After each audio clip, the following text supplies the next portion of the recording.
بسم الله الرحمن الرحيم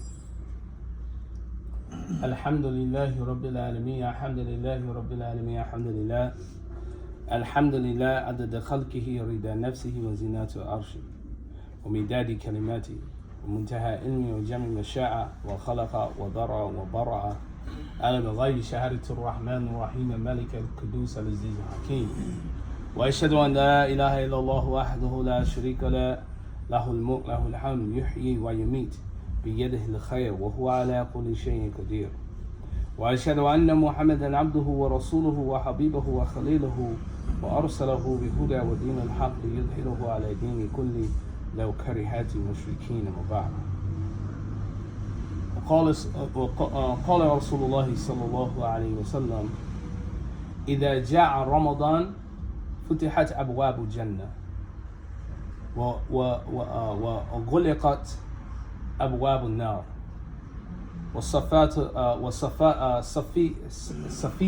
سفيدة الشيطان.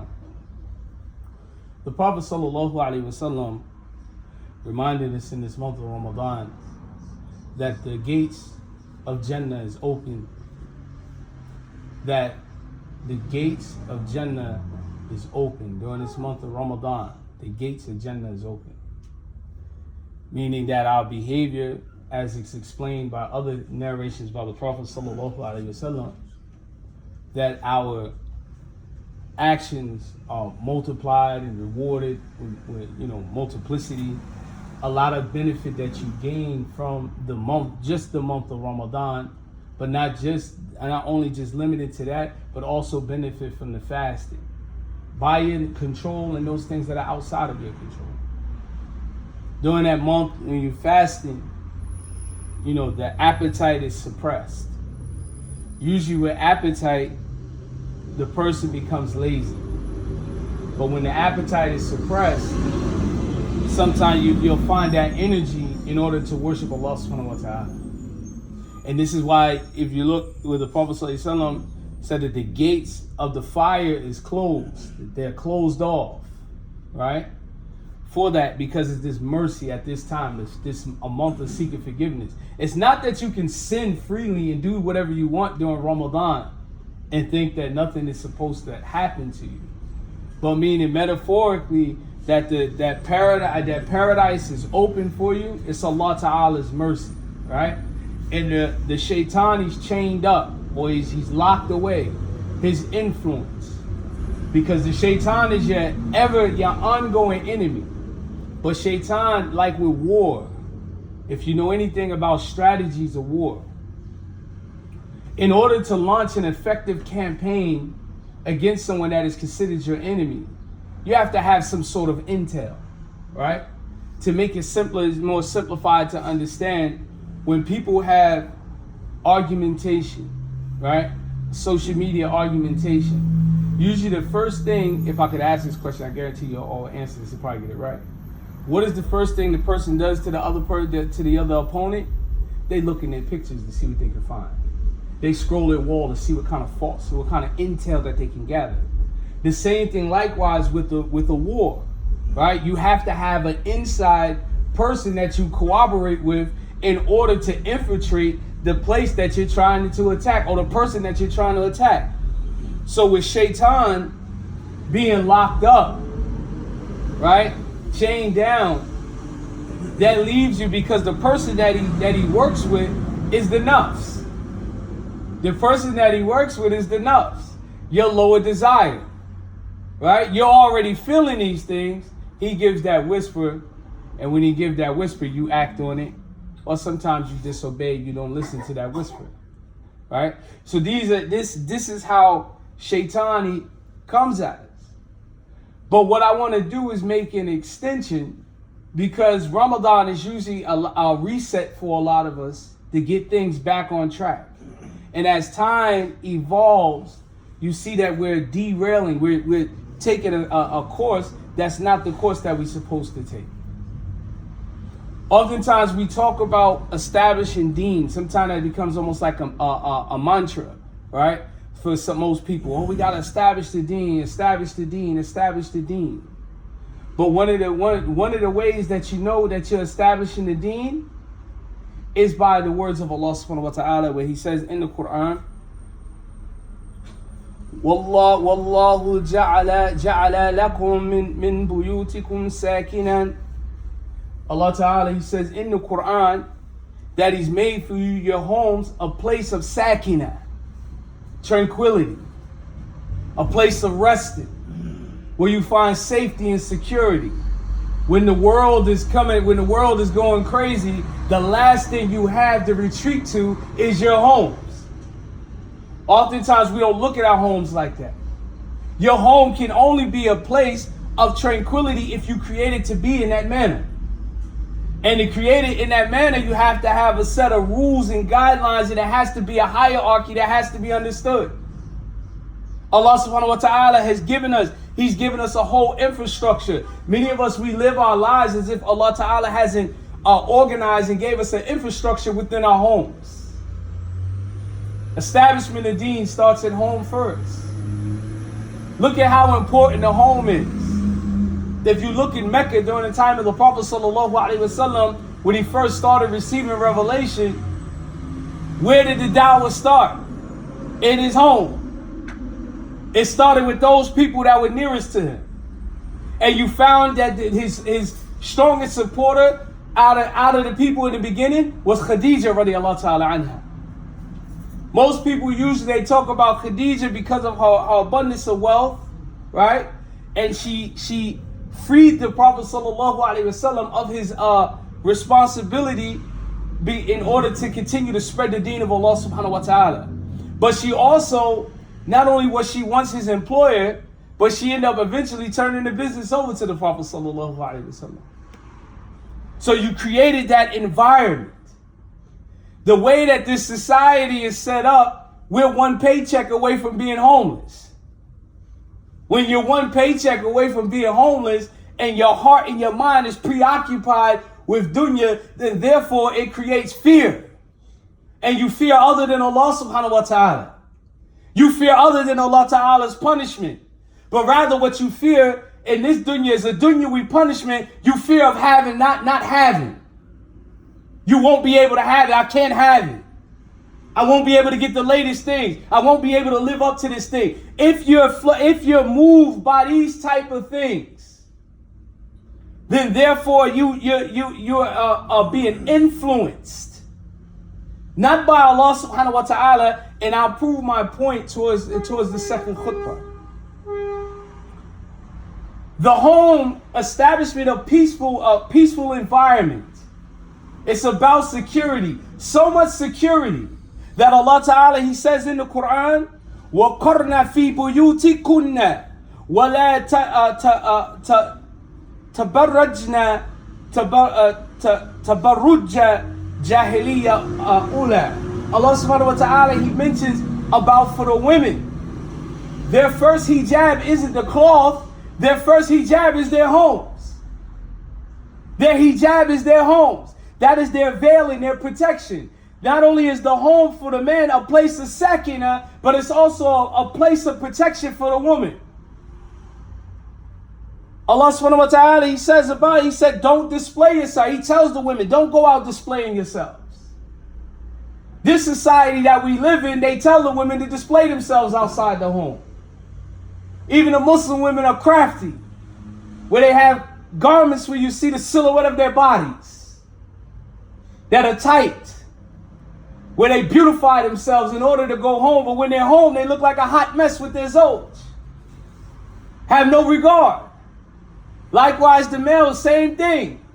Dress up from head to toe, but with his wife, he's stinking, smells bad, don't put on his henna or try to beautify himself. Homes are being turned out. They're becoming the playground of shaitan. Establishment deen, you first start by establishing in the home. Those practices that you allow that go on in your home is the contradiction that you really don't live up to what you claim. It's a manifestation. You have to treat your home, the same way that you would treat something that's something of very importance to you. Take very good care of it. You won't allow the shaitan in the household. You won't allow kufr in your household. Right? Because why? Because you're establishing deen. Walhamdulillahi Rabbil Alameen.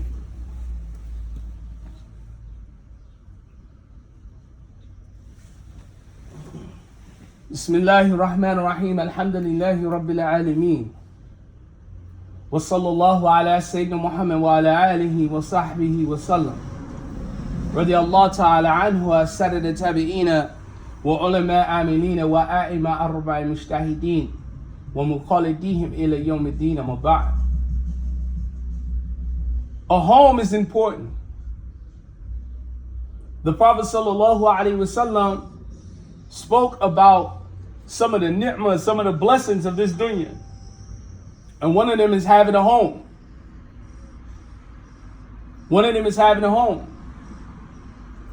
And if you look at our society we reside, because of our lack of ownership and lack of knowledge of how the financial institute works, we're constantly being shifted out of our homes. Constantly being shifted. Or we've become complacent. We've become complacent. With many of our families, our homes is used as the determining factor or the divisive factor on how to undermine an Islamic infrastructure. Every Islamic infrastructure has a head, and it has a second in command, and it has a third in command, and it goes all the way down.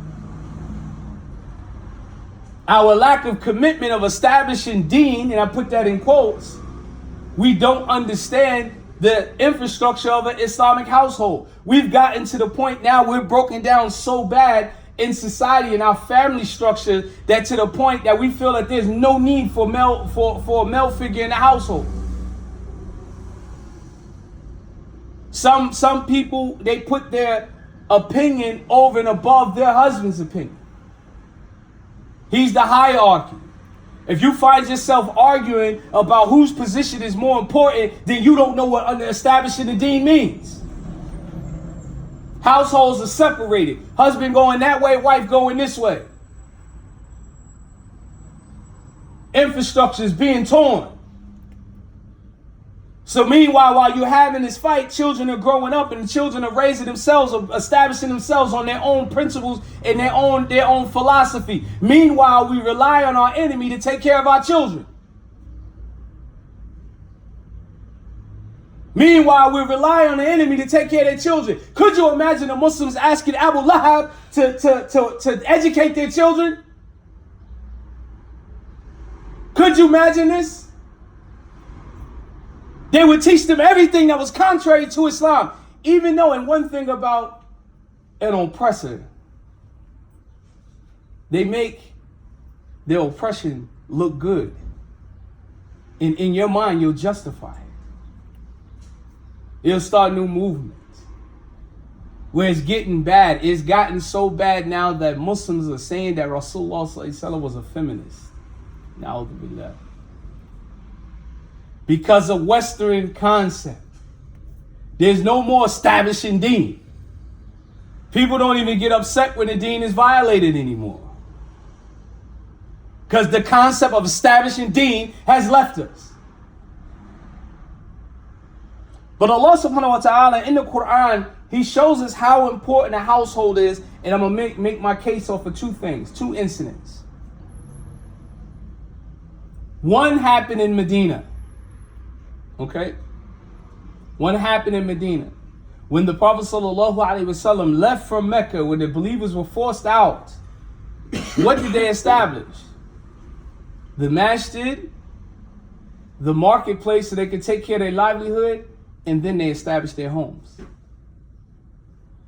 When you're trying to establish a society, you're trying to establish an area, you need your masjid, the place of worship. Right? If you go back and you look at some of our elders, our old heads, their masjid started right in their living rooms. It started right from their living rooms. Many of them. Until they raised the money up to buy a building. Right next to the masjid, usually you'll find, it depends on the area and how it's set up, you usually find some sort of business. You'll find some sort of business. Because you have to establish your livelihood. If you don't establish a business, at least get a trade that makes you where you're able to be competitive in the market. Then after that was their homes. Their homes wasn't too far from the business, nor was it too far from the masjid. That is how you establish Jummah. That is how you establish a society.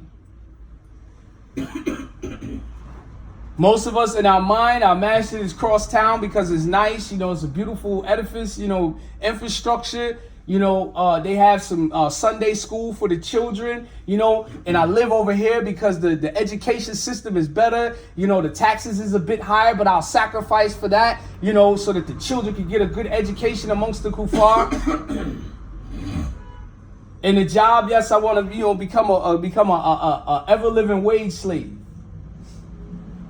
Don't want to, because I don't want to suffer anything. I don't have time for all that up and down, worry about if the money's going to come through or not. Because we seek sakina, we seek comfortability and peace outside of our homes. We seek it by other sources other than Allah subhanahu wa ta'ala. And it's destroying our families. It's destroying them. Because of what we're seeking other than Allah subhanahu wa ta'ala. So the first situation that I want to mention was during the time of the Prophet sallallahu alaihi wasallam in Medina. You had Bani Nadir. They were a tribe of Jews. They had linked up with the Munafiqs. Before the Prophet ﷺ moved to Medina, he made a treaty with the Jews that they were going to work together in order to protect Medina. So even if you move into a neighborhood as a Jama'at, and let's say that there are people there, we need to work together in order to protect the community, keep the community clean. Not come in there and wreak more havoc. So they broke their treaty. And Allah Ta'ala reminded them in this ayah. Well, Allah Subhanahu wa Ta'ala, He says, هو الذي أخرج الذين كفروا من أهل الكتاب من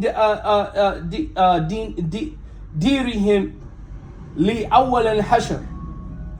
He said it is Allah Ta'ala who's the one who expelled those who disbelieved from amongst Ahlul Kitab, from their homes. Right? They were kicked out of their homes. They were ran out of their homes. One of the things that's most disgracing, the most disgraceful thing that you can experience is being literally put out of your residence.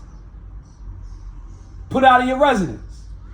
When your parents get tired of you, what do they tell you? Get out. You try to leave in pride, but there's no recovery from that. You've been emasculated. Everything that you stand on has been taken away from you because why? You were told to leave. You were expelled. So then Allah Ta'ala, He says about in the same situation, He says يخربون بيوتهم بأيديهم وأيدي المؤمنين فاعتبروا يَأُولُ الْأَبْصَارِ. Then Allah Ta'ala, He said they destroyed their homes with their own hands. Right? Because what it was described was that the Yahud in Medina, they began to take down their doors and things like they started destroying their homes. And then they also got destroyed by the hands of the believers because the Prophet ﷺ kicked them out of Medina. They got expelled out of Medina as a group, as a tribe. Because they double-crossed the Muslims. They were working with the kuffar and plotting from the inside. And so the last thing I want to discuss is you'll see the importance of having a secure home. But however, the concept of a secure home should not be restricted on how beautiful the building is. And it's a beautiful example. Because when you have a family, especially as a man, as a wife, as a husband, as a wife, as a father, a mother,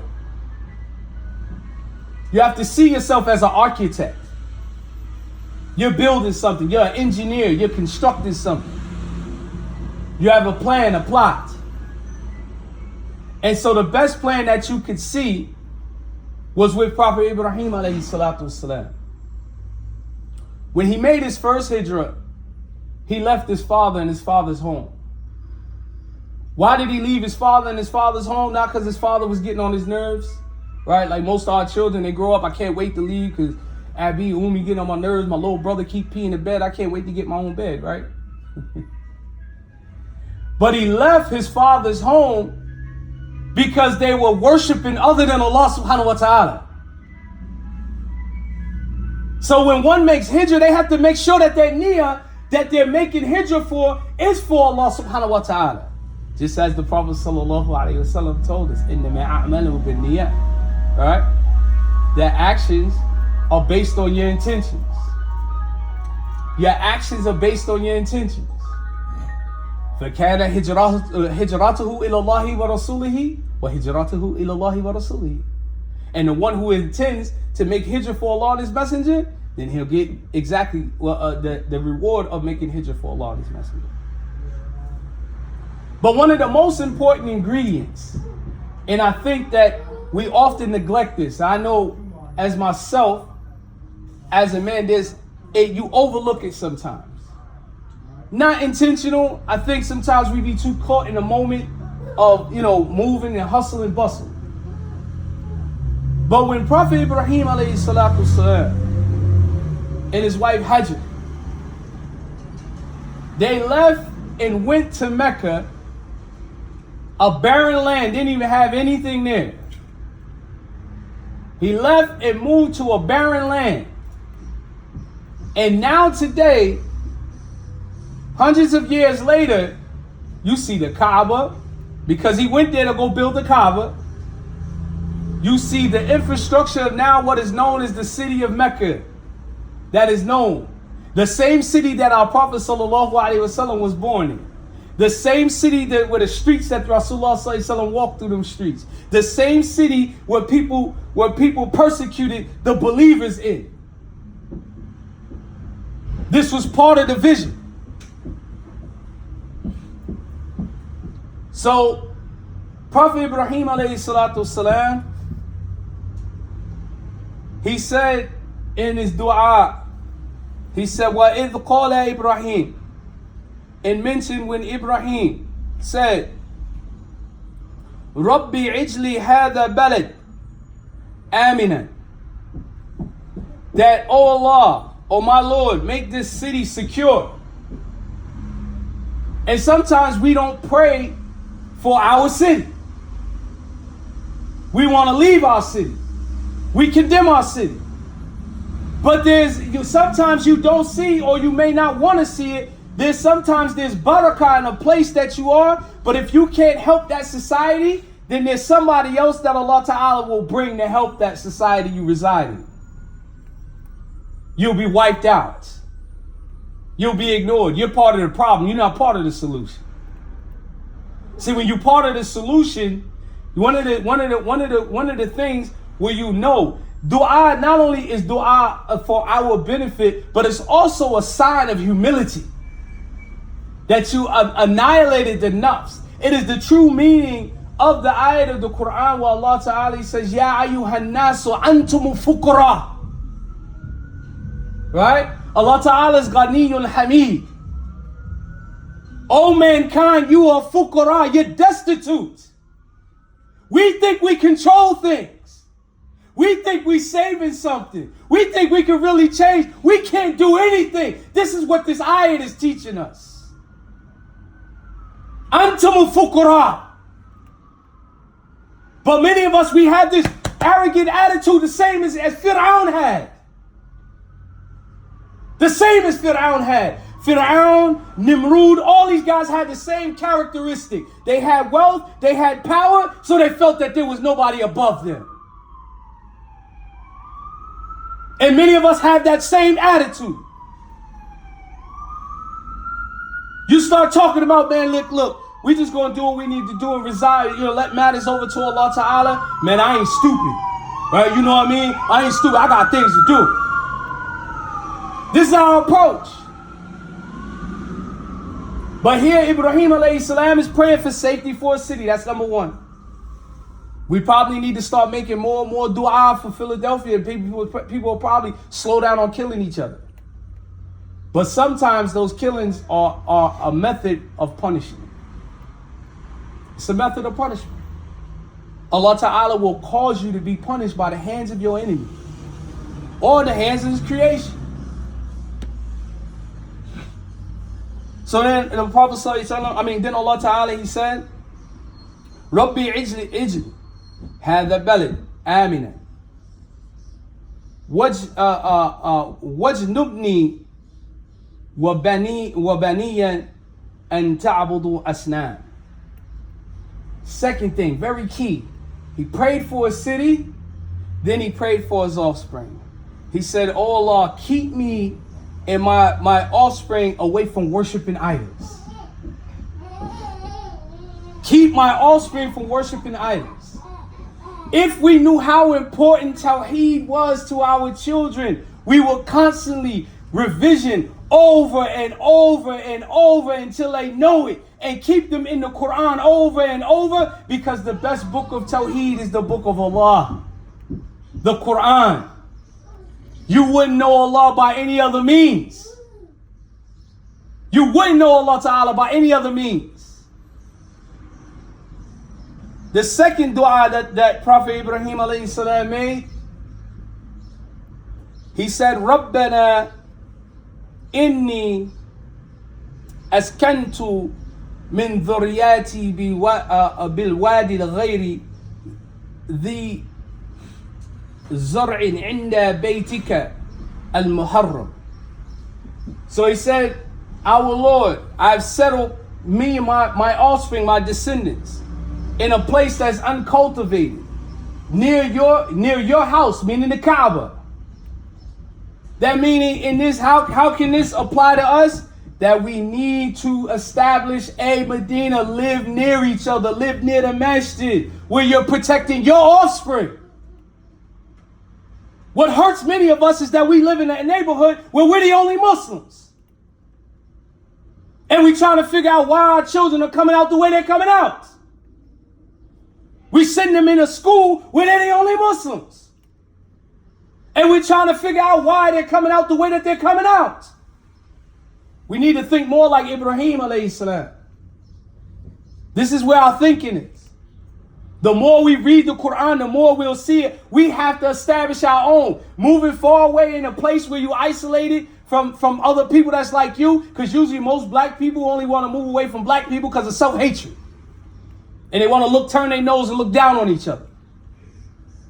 Same way, in that same sickness that you do before Islam, you bring it right into Islam as well.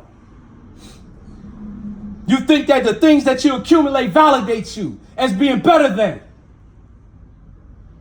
But a man with no plan is a man doomed for failure. A family ain't going nowhere. We're working behind the 8 ball. We don't have no friends. We got us. And so Ibrahim alayhi salatu salam, he said in the second part of this dua, he said, Rabbana li yuqimu as-salata faj'alna af'idatan min an-nas tahwil ilayhim warzuqhum min ath-thamarati la'allahum yashkurun. Allah subhanahu wa ta'ala, Ibrahim alayhi salatu salam said in his dua, he said that we're here, that we made hijrah, we moved here in this uncultivated land. There was nothing there in Mecca, in order to establish and be near your house. and that we may make salat, that we may establish the prayer. And so make hearts among the people inclined towards them, and provide for them fruits that they may be grateful. And if you look at our Prophet sallallahu alaihi wasallam, just look at the Medinan model. When they left from Mecca, they established the masjid in the same way that Ibrahim alayhi salam went to Mecca and established the Kaaba. They built the Kaaba. And apparently so, the second thing that was important after praying for the children not to enter into idolatry, to establish the salat, that he prayed for provisions.